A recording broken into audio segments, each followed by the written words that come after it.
আমি নিজে বলছি, আমার বুঝ হওয়ার পরে আমি কারো জন্য এতটা কাঁদি নাই। আমি আমার এই নওজোয়ান শহীদ শরীফ উসমান হাদি রাহিমাহুল্লাহ তাআলা, তার জন্য আমার চোখের পানি যেটুকু পড়েছে। আমার শায়েখ আল্লামা মুফতি মুশতাকুন নবী কাসিমি, আমি তাকে দেখছি বাচ্চার মতো অজরে কাঁদছে। একসাথে ভাত খাইতে বসছি, ভাতের থালার সামনে পর্যন্ত হুজুরে দেখছি কাঁদতেছে। কয় মাওলানা, আমি তো ছেলেটারে ভুলতে পারছি না। আজকে তোমরা দেখছো, সারা পৃথিবী দেখছে, একজন 33 বছর বয়সের যুবক। এই যুবক ইমানদার ছিল।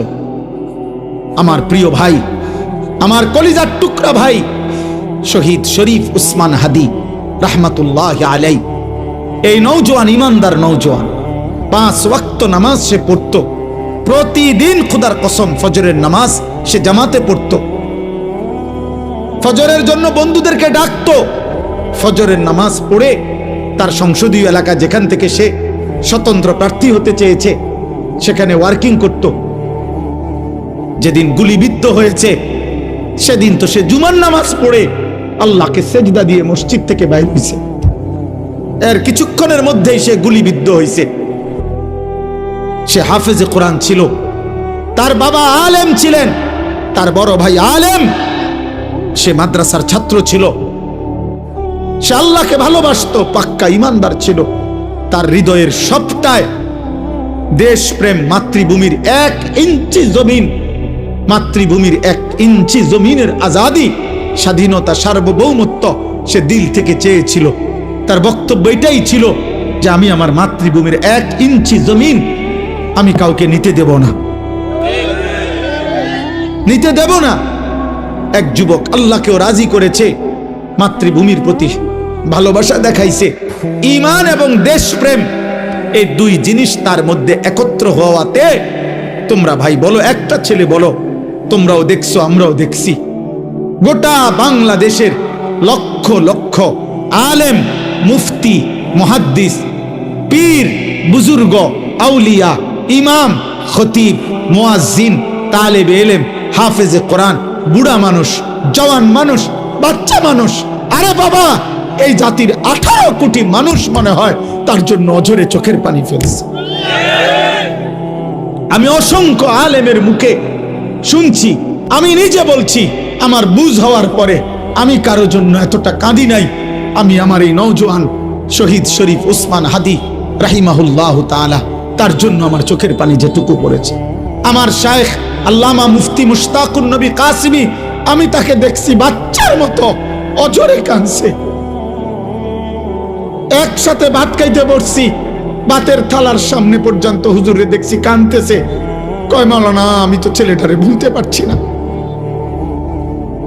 তাইলে বলো ভাই, এত মানুষের চোখের পানি ঝরছে একজন ইমানদার যুবকের জন্য, তোমরা দেখছো বাবা।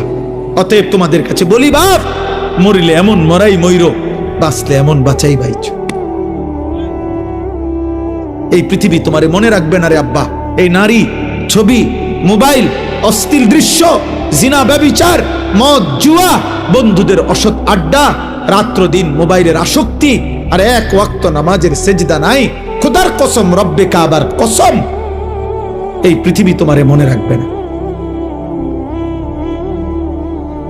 তোমারে মনে রাখবে, পৃথিবী শ্রদ্ধা করে না। দুনিয়া তো নাফরমানও ভোগ করে, কিন্তু পৃথিবী তাকে সম্মান করে না। ফেরাউন, এই নাম, এই বেঈমান, তো পৃথিবী ভোগ করছে। সে তো বাদশা ছিল, কিন্তু আজকের পৃথিবীতে কোনো মানুষ মুসলমান দূরে থাকবে, কোনো মানুষ কোনো কুত্তার নামও রাখে না ফেরাউন। এই পৃথিবীর কোনো কুত্তার নাম নাই ফেরাউন। এই পৃথিবীর কোনো কুত্তার নাম নাই নমরুদ। এই পৃথিবীর কোনো কুত্তার নাম কেউ আবু জাহেল রাখে না। এই পৃথিবীর কোনো কুত্তার নাম কেউ আবু লাহাব রাখে না। কিন্তু 1450 বছর আগে এক গোলাম, কৃতদাস, হাবশি গোলাম, নিগ্রু, কালো গোলাম, সে আল্লাহকে রাজি করেছে। নবী সাল্লাল্লাহু আলাইহি সাল্লামের ভালোবাসা বুকে নিয়ে কবরে গেছে। আজকে 1450 বছর পরেও পৃথিবীর লক্ষ কোটি ইমানদারের সন্তানের নাম বেলাল।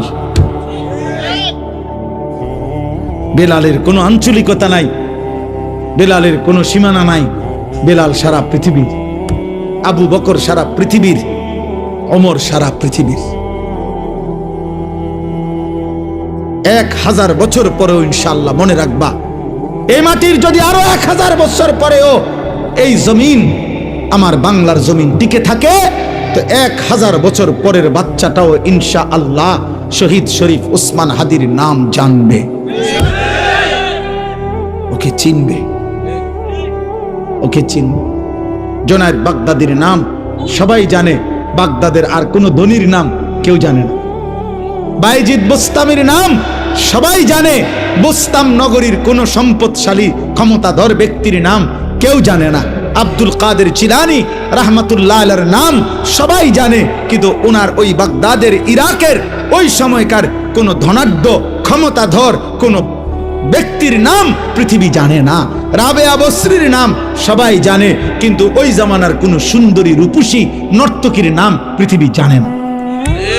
বেঈমানের নাম থাকে না, নাফরমানের নাম থাকে না, ইমানদারের নাম কলিজায় কলিজায় বসে যায়, ইমানদারের নাম আরশে আজিমে লেখা হয়ে যায়। ফেরো, তুমি ফেরো, আল্লাহর দিকে ফেরো, আল্লাহর দিকে ফেরো। আমি বড় আশাবাদী, একটা একটা নওজোয়ান ফিরবে। আগামী দিনের স্বপ্ন দেখি আমরাও থাকবো না। এই আমগরও অনেকে বলে এই হবে সেই হবে, সতর্ক থাকেন, সাবধানে থাকেন। আরে গুলি করবে, এই তো খুন করে ফেলবে, গুম করে ফেলবে, এই পৃথিবীর থেকে হত্যা করে ফেলবে। আমি তো স্পষ্ট বলছি, যাই করো বেঈমান, যাই করো, যেই কোনো আলেম, যেই কোনো ইমানদার, যেই কোনো সাহসী বাংলার স্বাধীনতাকামী আধিপত্যবাদ বিরোধী বাংলার যেই কোনো ইমানদার যুবককে যাই করো, গুলি করো, খুন করো, শহীদ করো, হত্যা করো, গুম করো, হারিয়ে ফেলো, আর কোনো আলেমকে যাই করো, শেষ পর্যন্ত তাকে তো তুমি আল্লাহর কাছেই ফেরত পাঠাইবা। আর ওই মালিক ইনসাফ করবেন, ইনসাফ করবেন, তিনি জুলুম করবে না। ঘুরে এগারাই আমারে কই ফাটাইবা? আল্লাহর কাছে তো ফাটাইবা, আর কি খালাস, আর অসুবিধা কি বেটা?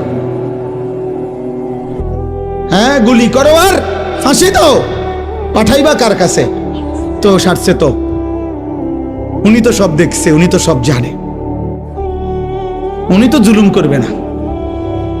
আল্লাহ জুলুম করবে? খালাস, আর চিন্তা কিসের?